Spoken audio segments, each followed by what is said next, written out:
मोदी जी की, और मोदी जी का बड़ा सक्सेसफुल विजिट रहा एक तरह से।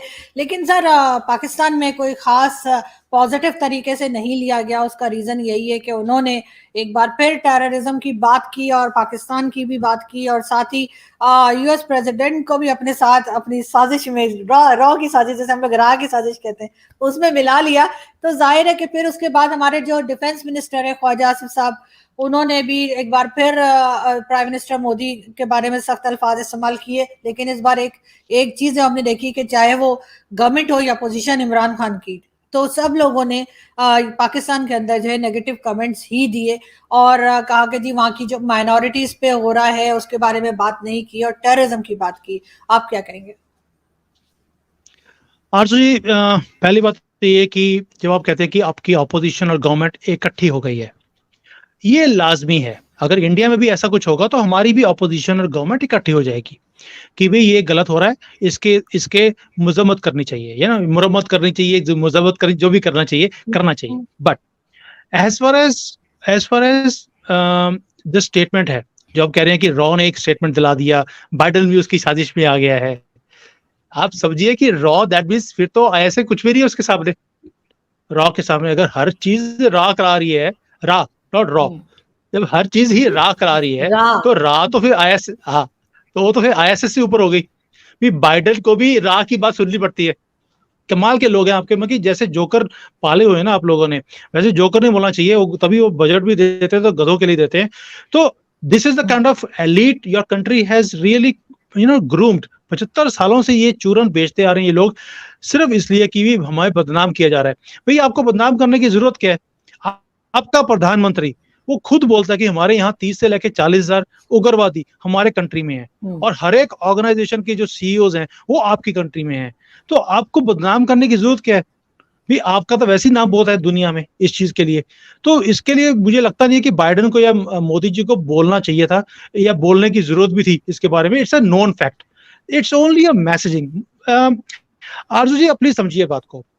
मोदी जी का जो ट्रिप था, एक पर्पस था उसके पीछे, कि हमें तंग ना करो, हम तरक्की कर रहे हैं, और जो हमारे अगेंस्ट कोई भी हरकत कर रहा है हम बर्दाश्त नहीं करेंगे। उन्होंने बड़े प्यार से पाकिस्तान का नाम लिए बिना उन्होंने बोल दिया कि भैया ये टेररिज्म जो आपका स्टेट का एक पॉलिसी है, हम बर्दाश्त नहीं करेंगे। अगर हमारे लिए किया तो आप अपने लिए जो मर्जी करते रहो, हमें मतलब नहीं है।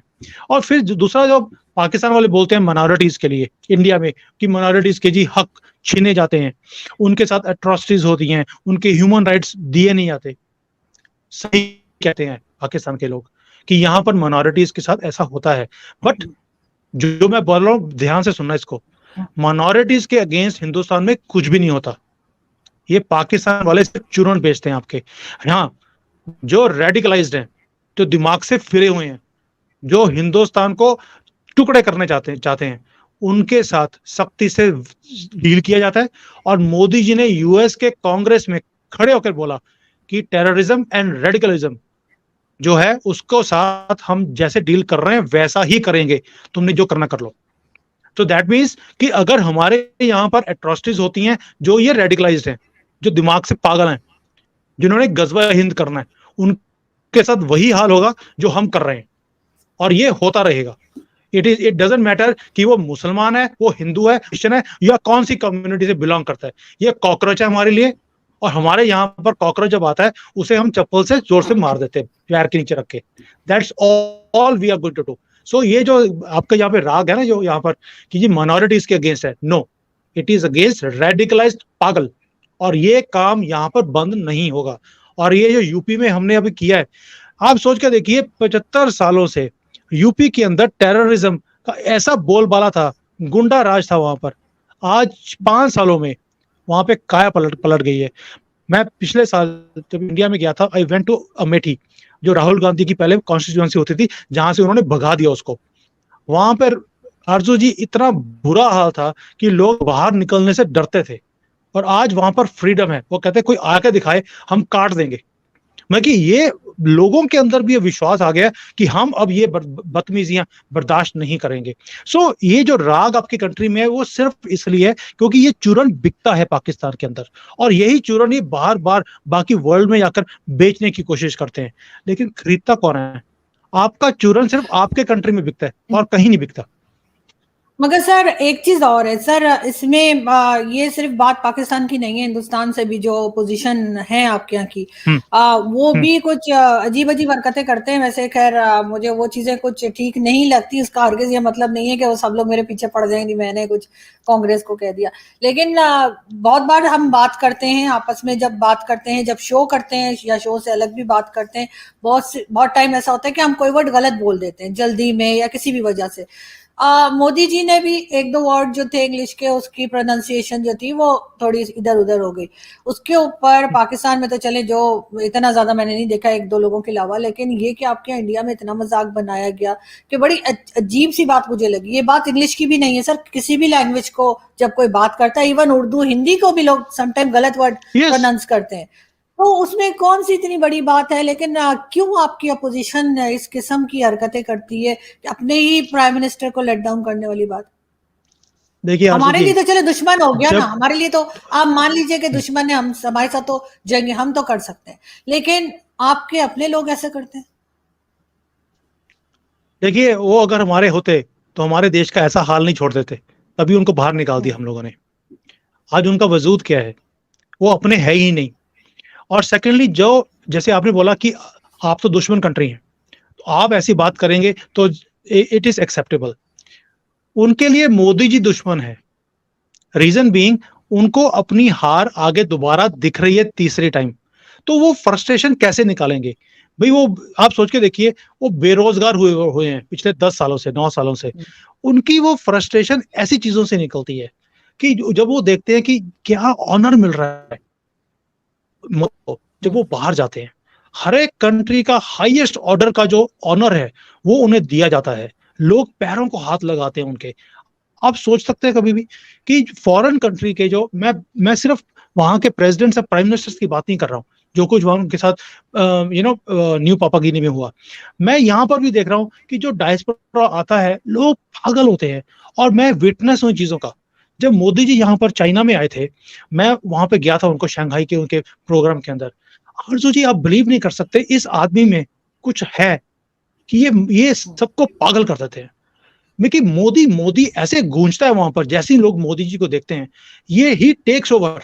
ऐसा लगता ही नहीं है कि मैं चाइना में बैठा हूं, ऐसा लगता था कि मैं अपनी धरती में बैठा हूं और मेरा प्रधानमंत्री मेरे सामने बैठा है। और उन्होंने एक ही स्टेटमेंट बोला कि आप हमारी कंट्री के, भारत के आप एम्बेसडर हैं। आप सोच के देखिए, उन्होंने एक ही वर्ड बोला वहां पर, एंड आई वांट कि आप जब भी इंडिया आए, आप चाइनीज को साथ में लेकर आए, इन्हें इंडिया दिखाएं, इन्हें पता लगे कि हमारा हमारा कल्चर कैसे है। इनका एक वर्ड, ये वाला लाइन था, मेरे अंदर इतना टच किया उस वक्त।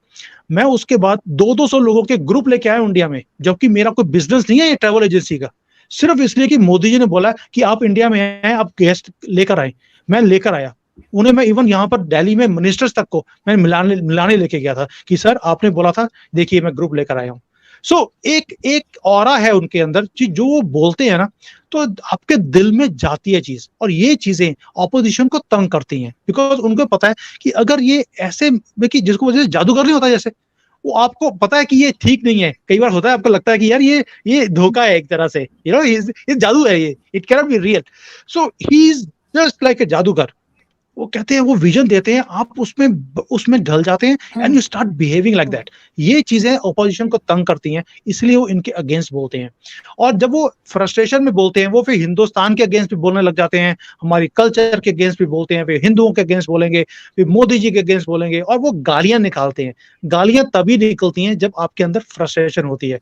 आप और मैं, हमने कितने बार शो किया, आपने मुझे कभी गाली नहीं निकाली, जबकि हम दोनों दुश्मन कंट्री से हैं। ठीक है, मैंने आपको कभी गाली नहीं निकाली। क्यों? क्योंकि हमारे अंदर फ्रस्ट्रेशन नहीं है। ये बेचारे फ्रस्ट्रेटेड है बिल्कुल ही, तो इसलिए गाली निकलती हैं, और कोई रीजन नहीं है। यानी पूरे एड्रेस में से उनको 2 वर्ड ही मिले, जिसको उन्होंने क्लिप बनाकर और पूरा वायरल किया। हमारे यहाँ से भी 1-2 लोगों ने उसको शेयर किया और लिखा, बल्कि सीनियर जर्नलिस्ट हैं, उन्होंने शेयर किया और लिखा कि इट्स एन एम्बैरेसमेंट। तो मैंने कहा नहीं, ये तो कोई एम्बैरेसमेंट की बात नहीं है, इसमें कौन सी एम्बैरेसमेंट है? तो लेकिन नहीं ये नहीं कि आरजू जी, जी आप सोच के देखिए, पहली बात तो यह है कि इंग्लिश मोदी जी की फर्स्ट लैंग्वेज नहीं है। वो हमेशा हिंदी में अपनी मातृभाषा में, जो हमारी भाषा है, उसमें ही वो स्पीच करते हैं। ये उनकी मेन लैंग्वेज नहीं है, फिर भी उन्होंने किया। दैट मीन्स जिसको नेगेटिविटी ही देखनी है, भी इन्वेस्ट की बजाय इन्वेस्टिगेट कर दिया उन्होंने। एक वर्ड गलत बोला तो ये सारे उसके पीछे पड़ गए।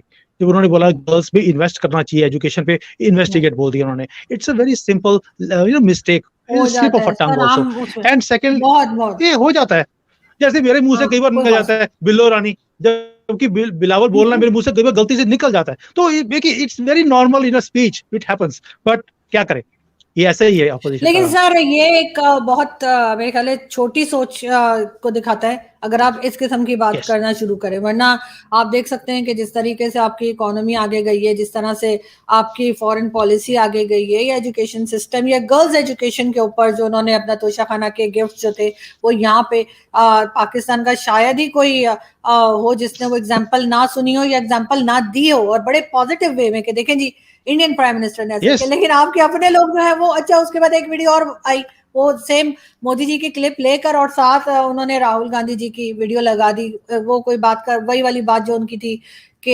प्रोनाउंसिएशन का, और दूसरा राहुल गांधी का, और लिख दिया कि जी देखिए जी ये फ्यूचर प्राइम मिनिस्टर है और इनकी इंग्लिश देखिए। सर अगर इंग्लिश से ही मुल्क चल रहे होते ना तो इमरान खान आए थे तो हम जो है ना वो अमेरिका को क्रॉस कर गए होते, क्योंकि जाहिर है जो इमरान खान की इंग्लिश है वो नवाज शरीफ या दूसरों की नहीं है। लेकिन इनको खैर बहरहाल ये मुझे काफी एक अजीब सी बात लगी थी, तो मैंने कहा मैं ये भी आपसे पूछूं। लेकिन साथ साथ इन्वेस्टमेंट की बात हम अगर करें, जो मैं हमेशा कहती हूँ कि गुजराती फैमिलीज जो होती हैं या जो गुजराती फैमिली से बिलोंग करते हैं वो बिजनेस बड़ा अच्छा करते हैं, पाकिस्तान में भी ऐसा ही है।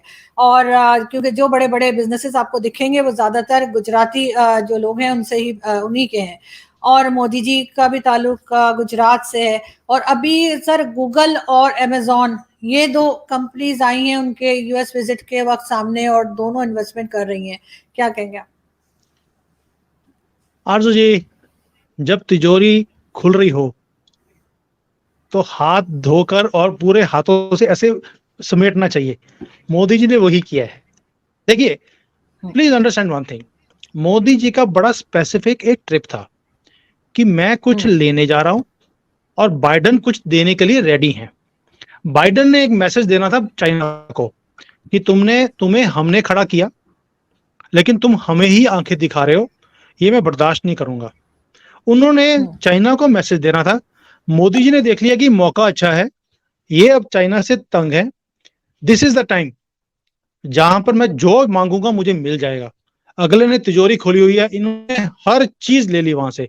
आप ये देखिए कि सीईओ सिर्फ ये दो ही नहीं है, इनका मकसद था, इंडिया का मकसद क्या था कि अमेरिका चाइना को सबक सिखाना चाहता है और चाइना हमें आंखें दिखा रहा है, हम चाइना की रीढ़ की हड्डी तोड़ दें। और टूटेगी कैसे? जब हम वो टेक्नोलॉजीज लेके आएंगे जो चाइना को भी अभी अवेलेबल नहीं है। वहां पर सेमीकंडक्टर की बात हुई, क्लाउड कंप्यूटिंग की बात हुई। भाई आप सोच के देखिए, दीज आर फ्यूचर थिंग्स, और इसके लिए बियॉन्ड बॉर्डर्स है ये चीजें सारी। इसके लिए बॉर्डर्स नहीं चाहिए, बिकॉज ये सारा ऑनलाइन काम है। इसके लिए ना तो लॉजिस्टिक्स चाहिए, कुछ नहीं चाहिए, सिर्फ इंफ्रास्ट्रक्चर चाहिए इंडिया में। और इन्वेस्टमेंट्स कैसे हैं? हर साल $1-1 बिलियन इन्वेस्ट होता रहेगा।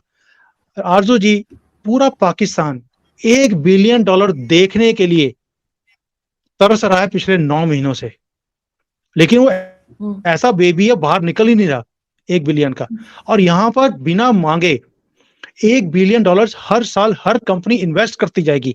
आप सोच के देखिए कि एक इकोसिस्टम, मोदी जी ने इंडस्ट्री नहीं ली, उन्होंने बोला मुझे सारा का सारा इकोसिस्टम चाहिए, मुझे R&D इंडिया में चाहिए, मैं उस R&D का फायदा मैं भी उठाऊंगा, आप भी उठाएंगे और दुनिया भी उठाएगी।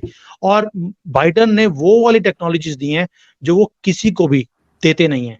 सो ये जो इन्वेस्टमेंट्स हैं, this is just a start. आप देखेंगे सेमीकंडक्टर की जो ये इंडस्ट्री यहाँ पे लगने वाली है, उसके बाद ये सारा जो बाकी का सुन रहे हो ना आप, अमेजन भी आ रहा है ई कॉमर्स के लिए और गूगल भी आ रहा है, these are tip of the iceberg. ये तो अभी शुरुआत है। जब जब ये बड़ी बड़ी कंपनीज जब आनी शुरू होती हैं, आप देखिए इसके साथ साथ हम कहते हैं जब बड़ा टाइगर पकड़ लो ना तो मक्खियां अपने आप ही आ जाती हैं। तो हम अब किसकी बात कर रहे हैं? जब हम 100 बिलियन डॉलर्स की कंपनीज की बात करते हैं तो 5-10 जो बिलियन डॉलर्स की कंपनीज हैं वो हमें मक्खियों की तरह लगेंगी। बट इन इकोनॉमी उन सब की भी जब इन्वेस्टमेंट मिलियंस में आएंगी, it is going to be a big game changer. तो मोदी जी ने ऐसा बिकॉज मैजिक किया वहां पर इस ट्रिप में कि आप इमेजिन नहीं कर सकते। बिल्कुल, लेकिन सर गूगल मेरा ख्याल है कि वो 10 बिलियन इन्वेस्ट करेगा और अमेजोन यस 15 बिलियन इन्वेस्ट करेगा, 11 बिलियन ऑलरेडी कर चुका है। लेकिन सर इससे यकीनन लोगों को जॉब्स भी मिलेंगी, बहुत से लोग ऐसे होंगे जिनको इन कंपनीज में काम के लिए भी रखा जाएगा। तो इस किस्म की भी जाहिर है प्रॉब्लम, ऐसा तो नहीं है कि भारत में जॉब्स की कोई प्रॉब्लम ही नहीं है, सबके पास है। तो लेकिन उस चीज में थोड़ी कमी आएगी, थोड़ी बेहतरी आएगी। आरजू जी देखिए, मैं ना कभी भी चीजों को लेटरल वे से नहीं लेता हूँ, दिखता है हम्म, वैसा ही हो। We are analyst people, we see much more deeper than what is visible to the eye. और पॉलिटिकल सीन्स के अंदर वो हो जरूरी नहीं है कि वही चीज हो जो आपको दिख रही है। जब ये कंपनीज आएंगी उससे जॉब्स नहीं आएंगी, उससे जॉब्स की जो अपलिफ्टमेंट है वो इंप्रूव होगी। वाई? क्योंकि मोदी जी ने पहला काम किया, जो वहां पर जो स्किल डेवलपमेंट का सेंटर था वहां गए कि मुझे ये स्किल डेवलपमेंट इंडिया में करवानी है। He has worked on skill development. देखिए हमारे कंट्री में ऑलरेडी स्किल्स हैं, हाईएस्ट नंबर ऑफ डॉक्टर्स हैं, इंजीनियर्स हैं, पढ़े लिखे लोग हैं, इंग्लिश स्पीकिंग है, ये सारी दुनिया जानती है। लेकिन क्या वो स्किल्स जो ये कंपनीज आ रही हैं उनको चाहिए? हो सकता है आंसर इज नो। सो मोदी जी ने पहला काम किया कि मुझे जो आपको स्किल्स चाहिए आप पहले इंडिया में आकर हमारे लोगों को दीजिए, क्योंकि ये सारी जो इंडस्ट्रीज हैं इनको भी 6 महीने साल लगेंगे, और जो स्किल्स हैं वो अगले 1 साल में लोग ले लेंगे अगर उन्हें ट्रेनिंग दी जाएगी। So that means the work will be, पहले स्किल्स डेवलप करो, फिर वही जो स्किल्स आपने डेवलप कर रही हैं उसी कंपनीज में उनको जॉब भी मिल जाएगी, क्योंकि उन्हें उन चीजों की जरूरत है। So it is not about job, it is about upliftment, और फिर उसके बाद एनहांस्ड जॉब अपॉर्चुनिटीज भी। आज जो आदमी लाख रुपए कमा रहा है महीने का, उसकी 2 लाख 5 लाख कैसे हो सकती है? It is through these things. So it's a game changer. मैंने इसलिए पहले बात हम्म, लग रहा था कि पहला एक बार सेगमेंट पूरा हो जाए, then I talk about the job. It is not about jobs. जैसे कई बार पॉलिटिशियंस बात कर देते हैं, जैसे इमरान खान ने बोला था मैं 1 करोड़ जॉब्स लेके आऊंगा, वो 1 लाख भी जॉब नहीं लेकर आए। He is not talking about jobs, he is saying मुझे अपलिफ्टेड लेटेस्ट जो टेक्नोलॉजीज है, नो हाउ है, मुझे अपने बच्चों को वो सिखानी है, ताकि वो आज के ना सोचे, वो फ्यूचर के बारे में सोचें कि फ्यूचर में मैं और कैसे एनहांस कर सकता हूँ अपनी स्किल्स को, मैं और कंपनीज में कैसे काम कर सकता हूँ। ये ट्रिप जो है, मैंने अपने सारे कैरियर में, मेरा जो प्रोफेशनल कैरियर है, मैंने उस करियर में कभी भी ऐसा ट्रिप ना सुना ना देखा, और इतना कुछ एक ट्रिप में करके आना, ये hats off to Modi ji है। और सर अभी वो इजिप्ट भी गए हैं मोदी जी, वहां के अमेरिका के बाद जो उनका विजिट है वो इजिप्ट का है, और वहां पे इजिप्ट की गवर्नमेंट ने उनको अवार्ड भी दिया है। तो एक तरह से हम देखते हैं कि डिफरेंट कंट्रीज, खासतौर पर इस्लामिक कंट्रीज, क्योंकि ठेकेदार तो हमें सर, जब तक हमसे अवार्ड नहीं मिलेगा तो ये ना समझे मोदी जी के बहुत कुछ अचीव कर लिया। तो तब अचीव होगा जब पाकिस्तान अवार्ड देगा। तो सर उस अवार्ड के बारे में आप क्या कहेंगे कि उनको अवार्ड मिला है, उसको किस किस तरीके से जो है वो भारत में देखा जा रहा है? आरजू जी देखिए, मुझे लगता है एक अलमारी होती है, जब हमें कोई अवार्ड मिलता है ना, तो हम उसके अलमारी में रखते हैं कि यार ये हमें ये अवार्ड मिला था। तो हर एक में कोई ना कोई छोटी सी अलमारी होती है, उसमें 2-3 अवार्ड होते हैं। मोदी जी के लिए पूरा म्यूजियम खोलना पड़ेगा कि इतने अवार्ड पूरे कंट्री, कोई वर्ल्ड में कोई ऐसा कंट्री नहीं है कि, अब तो मुझे लगता है कि आगे जाके जो छोटे छोटे प्रोविंसेस हैं जिसको हम प्रोविंस बोलते हैं या स्टेट बोलते हैं, वो वाले भी अब अवार्ड देने शुरू कर देंगे, जो हालत है इनकी। तो इनके लिए एक म्यूजियम खोलना पड़ेगा, मोदीज अवार्ड म्यूजियम। इससे कम बात ही नहीं बनेगी। जहां जाते हैं उनका हाईएस्ट अवार्ड उन्हें दिया जाता है। एंड ये भी एक कमाल है, ये भी एक जिसको बोलते हैं, दिस शोज द कनेक्शन। आरजू जी, मुझे ऐसा लगता है कि जैसी हालत चल रही है, पाकिस्तान अगले साल तक इन्हें अवार्ड देगा ही देगा, क्योंकि उन्हें लगता है कि अवार्ड देंगे तो IMF से पैसे मिल जाएंगे, उस चक्कर में ये अवार्ड भी दे देंगे। आप चिंता नहीं करें, जो हालत है पाकिस्तान अवार्ड के लिए भी राजी हो जाएगा कि मोदी जी अवार्ड ले लीजिए, प्लीज IMF से लोन हमारा रिलीज करवा दो, क्योंकि आपने रोका हुआ है। So as far as this Islamic world is concern, Arzoo ji पता क्या है, आपने ना अपने दिमाग में एक एक बैठा के रखा हुआ है, पाकिस्तान, नॉट आपने, पाकिस्तान ने बैठा के रखा है कि ये ठेकेदारी हमारी है, ये हिंदुस्तान इसके अंदर एंटर भी नहीं कर सकता। और मोदी जी ने वो दीवार ही तोड़ दी, जिसमें आप कह रहे थे कि इसमें होल नहीं करना, उन्होंने दीवार तोड़ दी उसकी उठाकर। और आज पूरा मुस्लिम वर्ल्ड हिंदुस्तान के साथ है, वो समझता है, मुस्लिम वर्ल्ड ने समझ लिया एक चीज को कि देखिए तरक्की भी यहाँ पर है, फ्यूचर भी यहाँ पर है और हमें इनके साथ बना के रखनी चाहिए। आप बताइए, आपने ये चूरन उनको बेचने की कोशिश करी ऑन बेसिस ऑफ व्हाट? सिर्फ नफरत के ऊपर। जब कोई चीज नफरत के बेस पे खड़ी होगी, उस पे बिल्डिंग कभी भी खड़ी नहीं रह सकती, वो किसी ना किसी दिन टूटेगी टूटेगी। और मोदी जी ने जो काम किया है पूरी दुनिया में, दोस्ती बनाई उन्होंने, नफरत के बेस पे नहीं, 1-to-1 रिलेशनशिप बनाया उन्होंने। तो उसी का नतीजा है आज की डेट में कि उन्हें सब जगह पर एक दोस्त की तरह देखा जाता है, एक ट्रस्टेड पार्टनर की तरह देखा जाता नहीं है, होना, उनकी बात सुनी जाती है। बिल्कुल होना चाहिए सर, इसी तरीके से आगे बढ़ना चाहिए। लेकिन लास्ट में मैं ये भी आपसे कहूंगी कि हमारे यहाँ से नहीं, लेकिन आपके यहाँ के ही कुछ लोग ऐसे हैं जिनके तो खैर मैं नाम भी नहीं लेना चाहती, क्योंकि नाम लूंगी तो वो खामखी में फेमस होते हैं। तो उनका ये भी कहना है कि जी मोदी जी इंडिया से लोगों को अपने खर्चे पे ले गए थे, जिन्होंने अमेरिका पहुंच के मोदी जी के लिए जो है वो व्हाइट हाउस के बाहर या जहां पे उनका इवेंट था वहां तालियां भी बजाई और नारे भी लगाए और वाह वाह भी की। तो मतलब इस लेवल तक भी आपके यहाँ से बात की जा रही है, पाकिस्तान से नहीं, आपके यहाँ से बात की जा रही है। और वो लोग जो है उनका हर्षो जी, कहना ये, जितना ये मोदी जी मिल रहे थे ना बाहर, जो हाथ हाथ मिला रहे थे, वो ऐसे ऐसे ऐसे ऐसे वो खुद लेके गए हुए थे मोदी जी, ये भी कह रहे हैं जी। देखिए वहां पर ना प्रोटेस्ट करने वाले लोग भी थे जो बाहर खड़े हुए थे। तो ये जो लोग बोल रहे हैं कि मोदी जी पूरी बारात लेके गए थे वहां पर, जैसे कि अमेरिका में कोई इंडियन रहता ही नहीं है, ये शो करने की कोशिश करते हैं। तो जो प्रोटेस्ट कर रहे थे यही लोग हैं जो इन्होंने बारात भेजी थी वहां पे प्रोटेस्ट करने वाली भी। सो ये ऐसे लोग हैं, दोगले लोग हैं जो अपने ही कंट्री का नाम बाहर जाके खराब करते हैं। देखिए आपके कंट्री में भी ऐसे जोकर बहुत मिलते हैं। मैंने देखा था कि जब वो शहबाज शरीफ बेचारे थे मक्का मदीना में, क्या कुछ बोला था, चोर चोर के नारे वहां खड़े होकर इन्होंने लगवाए थे इमरान खान ने, और शेख रशीद के जो कजिन था या भाई था, क्या था वो। सो आप सोच के देखिए कि आपके कंट्री का जो जो हेड है, जो प्रधानमंत्री है आपका,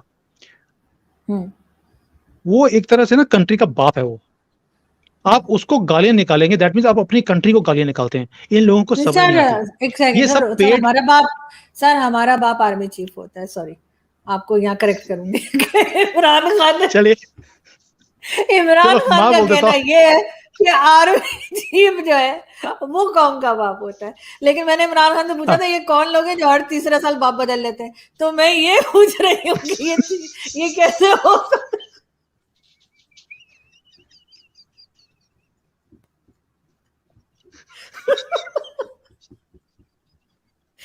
मुझे इस बात पे ऑब्जेक्शन है इमरान खान के, क्योंकि ये बात मुझे बिल्कुल समझ में नहीं आ रही, मैं कंफ्यूज हो गई हूँ। तभी उन्होंने बाप को एक्सटेंशन दे दी थी, तभी उन्होंने बाप को एक्सटेंशन भी दे दी थी।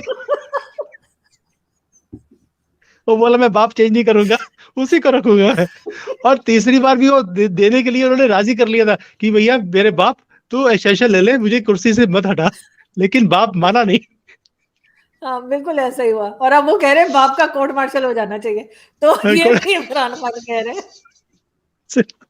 सो जब ये लोग जब ऐसी हरकतें करते हैं, ये सब पेड है, these are paid actors who come on the screen and do all these things because इन्हें पेमेंट मिलती है। ये पैसे के लिए कुछ भी कर सकते हैं। और आरजू जी, आपके कंट्री में भी ऐसे ऐसे लोग मिलते हैं जो पेड बेसिस पर, मैं आपके कई एंकर्स को सुनता हूं जो जो कुछ भी बोलेंगे। पहले इमरान खान की ऐसी तारीफें करते थे वो, मैं उनका नाम नहीं, आपको पता है मैं किसकी बात कर रहा हूँ, कि अब ऐसे लगता था कि मुंह से फूल निकल रहे हैं। और आज वो गालियां निकाल रहे हैं कि भाई वही आदमी आज उन्हें गालियां भी निकाल रहा है, बिकॉज पहले पैसे मिले थे फेवर करने के, अब पैसे मिल रहे हैं गाली निकालने के। सो ऐसे दोगले लोगों का कुछ भी हाल नहीं है। They have to be left alone. इन्हें सीरियसली लेना ही नहीं चाहिए। क्योंकि देखिए आरजू जी, मैं आपके साथ बहुत शोज मैंने एक नोट करी आपके बारे में, यू आर अ नेशनलिस्ट। आप पाकिस्तान का अच्छा चाहती हैं हमेशा। आप अगर ट्रोल भी करती हैं पाकिस्तानी को, ये इसलिए नहीं है कि यू आर